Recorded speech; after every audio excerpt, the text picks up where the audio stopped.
Hello viewers, আসসালামু আলাইকুম। আজকে আমি দেখাবো এই যে আমার মিনি ইনকিউবেটর। এটা আপনারা দেখতে পাচ্ছেন। এই ইনকিউবেটরটা আমি বানিয়েছি। এই বানানোর ভিডিওটাও আমি চ্যানেলে আপলোড করেছি, আপনারা চাইলে দেখে নিতে পারেন কিভাবে ইনকিউবেটর বানালাম এবং এই ইনকিউবেটরটাই কিভাবে আমরা ডিমগুলোকে বসাবো এবং কিভাবে ডিমগুলো বসালে 100% হ্যাচিং রেট পাওয়া যায় তার ব্যাপারে আজকে আমি দেখাবো। তো এখানে দেখতে পাচ্ছেন আমার ডিমগুলো, এটা আমি ডেটল নিয়েছি। এই ডেটল দিয়ে আমরা ডিমগুলোকে জীবাণুমুক্ত করে নেব, এই দেখতে পাচ্ছেন। তো আমি ডেটলটা 5 ml পরিমাণ ডেটল নেব একটা বাটিতে। 5 ml পরিমাণ ডেটল এবং কিছুটা আমি জল নিয়ে নেব ডিমগুলোকে ভালোভাবে ওয়াশ করার জন্য। এবং এইভাবে ডিমগুলোকে ওয়াশ করলে ডিমের গায়ে যে ময়লা আবর্জনা নোংরা লেগে থাকে সেইগুলো কিন্তু নষ্ট হয়ে যায়। এই যে দেখতে পাচ্ছেন আমি এখানে 5 ml পরিমাণ ডেটল নিয়েছি। এবার এখানে সামান্য পরিমাণ আমরা কিছুটা পরিমাণ জল মিশিয়ে নেব। তো এখানে দেখতে পাচ্ছেন আমি জলটা ভালোভাবে মিশিয়ে নিলাম এবং ডিমগুলোকে কিভাবে পরিষ্কার করব সেই ব্যাপারে আমি আপনাদেরকে দেখাবো। এখানে আমি টোটাল 115টা ডিম নিয়েছি। এটা অ্যাকচুয়ালি 120টা ডিমের মেশিন, একটা ছোট একটা ইনকিউবেটর। তো আমি এখানে চাইলে আরও অনেক ডিম বসানো যেতে পারে, কিন্তু আমি এখানে 115টা ডিম আপাতত বসাবো। এই দেখতে পাচ্ছেন আমি কাপড়টাকে পুরো একদম জলে ডুবিয়ে একদম মুচিয়ে করে নিলাম। এবার আমি ডিমগুলোকে এই যে এইভাবে আপনারা মুছবেন, ঠিক এইভাবে চারিদিকটা কিন্তু সুন্দরভাবে আপনাদেরকে ডিমটাকে ওয়াশ করতে হবে। এই যে দেখতে পাচ্ছেন আমি এইভাবে ডিমটাকে ওয়াশ করে নিলাম। আপনারাও কিন্তু এভাবে ওয়াশ করলে কিন্তু 100% হ্যাচিং রেট কিন্তু পাবেন। তো এই যে দেখতে পাচ্ছেন আমি সবগুলো ডিমকে একের পর এক কিন্তু এভাবে ওয়াশ করে নেব। আর আমার এই ইনকিউবেটরটা দেখতে পাচ্ছেন, এই ইনকিউবেটরে একটি মিনি কন্ট্রোলার, যে টেম্পারেচার কন্ট্রোলার, সেই কন্ট্রোলারটা লাগানো আছে এবং একটি 100 ওয়াট, যে 100 ওয়াটের যে বাল্বগুলো হয় সেই বাল্বগুলো কিন্তু লাগানো আছে। আর এখানে আমি দুটো কুলিং ফ্যান ব্যবহার করেছি। একটা কুলিং ফ্যান ভিতরে আছে এবং একটা কুলিং ফ্যান কিন্তু বাইরে আমি রেখেছি। বাইরে কুলিং ফ্যানটা কিন্তু আমাদের ওভার টেম্পারেচার যখন হয়ে যায় তখন কিন্তু বাইরের কুলিং ফ্যানটা কিছুটা টেম্পারেচার বার করে দেয়। তো এখানে দেখতে পাচ্ছেন আমার ডিমগুলো কিন্তু ওয়াশ করা প্রায় কমপ্লিট, দেখতে পাচ্ছেন।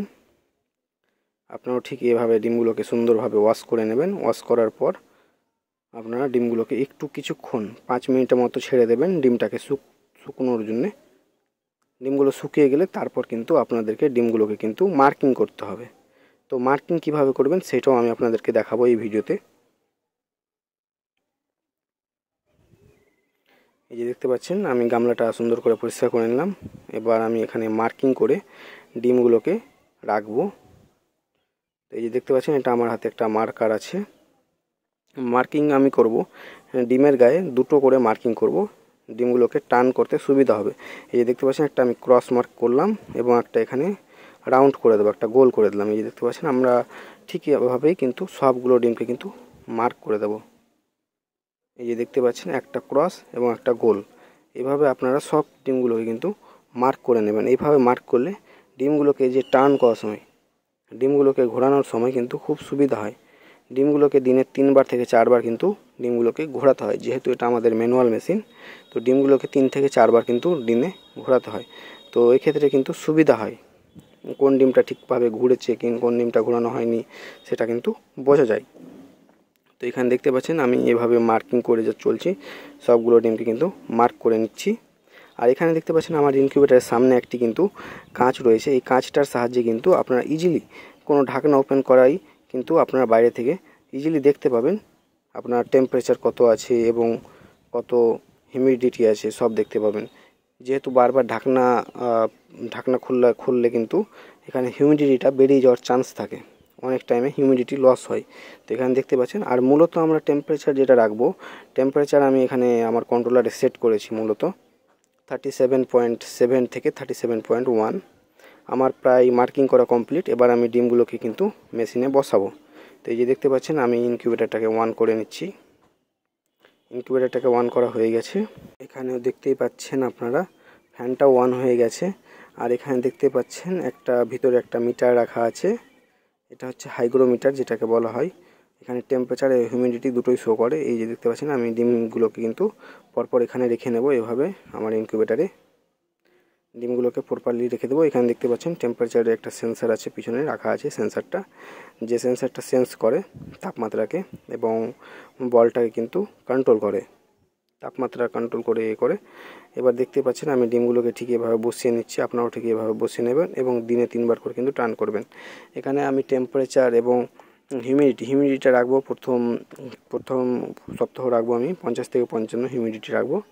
তো এখানে আমি 50 থেকে 55 হিউমিডিটিটা মেনটেন করব এবং এখানে টেম্পারেচার যেটা আছে আমি 37.1 লোয়েস্ট টেম্পারেচার সেট করেছি এবং হাইয়েস্ট টেম্পারেচার সেট করেছি 37.7, অর্থাৎ 37.7-এ গেলে কিন্তু বলটা অটোমেটিক্যালি বন্ধ হয়ে যাবে এবং 37.1-এ আসলে কিন্তু বলটা আবার অটোমেটিক্যালি কিন্তু জ্বলে উঠবে। আর আমি বলের নিচে একটা জলের পাত্র রেখেছি যাতে হিউমিডিটিটা মেনটেন হয় ঠিকঠাকভাবে। আপনারা চাইলে এভাবে জলের একটা ছোট বাটিতে করে জল রাখতে পারেন। এই যে দেখতে পাচ্ছেন আমি ডিমগুলোকে বসিয়ে নিচ্ছি, টোটাল 115টা ডিম। এবং আপনাদেরকে আবার আমি দেখাবো যখন বাচ্চা উঠবে, অর্থাৎ আজ থেকে 18 দিন পর আমি আবার একটা ভিডিও আপলোড করব এবং এই টোটাল 115টা ডিম থেকে কতগুলো বাচ্চা পেলাম সেটা আপনাদেরকে দেখাবো এবং 0 থেকে 30 দিন পর্যন্ত বাচ্চাকে কীভাবে যত্ন নেব এবং কীভাবে যত্ন করলে বাচ্চার লাইফ অর্থাৎ বেঁচে থাকার সম্ভাবনাটা অনেকটা থাকে। কোয়েল পাখি মূলত ঠান্ডা সহ্য করতে পারে না, তো আমরা কিভাবে কোয়েল পাখির 0 বাচ্চাকে আমরা লালন পালন করবো সেটা আপনাদেরকে দেখাবো। তো এখানে দেখতে পাচ্ছেন আমার টোটাল 115টা ডিম প্রায় বসানো হয়ে গেছে এবং এবার আমি মিটারটাও দিয়ে দিলাম এখানে। এবার আমি মিটারটা দিয়ে সেন্সারটাকে আমি একটু ভালো করে পরিষ্কার করে নিলাম। এবার আমরা ঢাকনাটা বন্ধ করে দেব। ঢাকনাটা বন্ধ করে আমরা ওভারঅল টেম্পারেচার এবং হিউমিডিটিটা মেনটেন করব এবং আপনাদেরকে ঠিক আবার আজ থেকে 18 দিন পর আমি আবার আপনাদেরকে আপডেট দেব কতগুলো বাচ্চা পেলাম 115টা ডিম থেকে। এগুলো আমার নিজের কোয়েল পাখিরই ডিম। এগুলো দেখতে পাচ্ছেন ফ্যানটা খুব সুন্দরভাবে রান করছে। এবার আমি ঢাকনা বন্ধ করে দিয়েছি এবং এখানে দেখতে পাচ্ছেন হিউমিডিটি 64 দেখাচ্ছে। এটা আস্তে আস্তে কিন্তু টেম্পারেচারটা বাড়বে, যেহেতু আমি সবেমাত্র বসালাম এটা, সো এটা আস্তে আস্তে বাড়বে, হিউমিডিটিটা কমবে এবং টেম্পারেচারটা বাড়বে। এখানে দেখতে পাচ্ছেন ডিমগুলো কাঁচের বাইরে থেকে খুব সুন্দরভাবে কিন্তু দেখা যাচ্ছে। তো এই জন্যই মূলত আমার এখানে কাঁচ দেওয়া, যাতে আমরা বাইরে থেকে দেখতে পাই। যদি ভিডিওটি ভালো লাগে তাহলে চ্যানেলটিকে সাবস্ক্রাইব করে দেবেন। Thank you so much.